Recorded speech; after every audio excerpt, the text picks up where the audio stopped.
En conclave depuis le 5 avril dernier, le Comité national d'investiture du Parti congolais du travail maintient le suspense sur les noms des candidats qui vont porter ces effigies aux élections législatives et locales. La 9e réunion du Comité national, qui a connu son épilogue ce 8 avril, n'a laissé filtrer aucune liste. Mais seulement le PCT porte son choix sur la base de l'efficacité des potentiels challengers qui ont manifesté de porter l'ambition du parti dans les différentes circonscriptions électorales. Pour le secrétaire général de cette formation politique, l'heure est à l'implication personnelle avant de compter sur le parti. Aux camarades qui viennent d'être retenus comme candidats de notre grand et glorieux parti, et dont certains sont parmi nous ici, je voudrais dire que le parti vous a choisi dans l'espoir affirmé que vous lui permettrez de gagner des sièges à l'Assemblée nationale et dans les conseils locaux.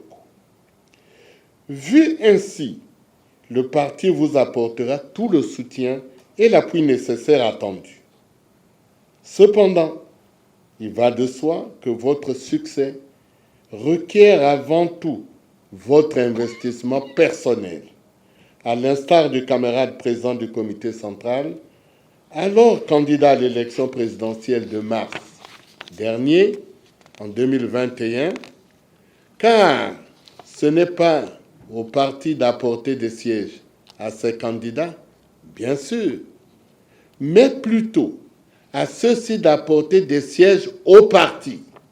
Beaucoup d'appelés mais peu d'élus, Pierre Moussa s'est adressé aux candidats non investis de ne pas considérer le verdict final comme un désaveu à leur égard. Aux camarades dont la légitime ambition d'être candidat de notre parti n'a pas prospéré, certains d'entre eux sont d'ailleurs membres du comité national d'investiture et se trouvent dans cette salle, à ces vaillants camarades qui avaient manifesté leur courage et leur disponibilité de servir le parti à l'Assemblée nationale et dans les conseils locaux.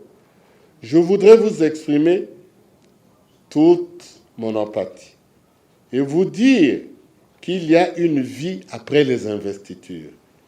Il y a une vie après les élections et que l'option prise par le parti ne constitue nullement un désaveu à votre égard. Le parti sait compter sur vous, sur votre mobilisation autour de nos candidats, pour les pousser à la victoire, conformément à l'engagement pris par chacun de vous en se portant candidat à l'investiture du parti. Comme dans un examen d'État en République du Congo, la publication des listes pourrait intervenir dans quelques heures.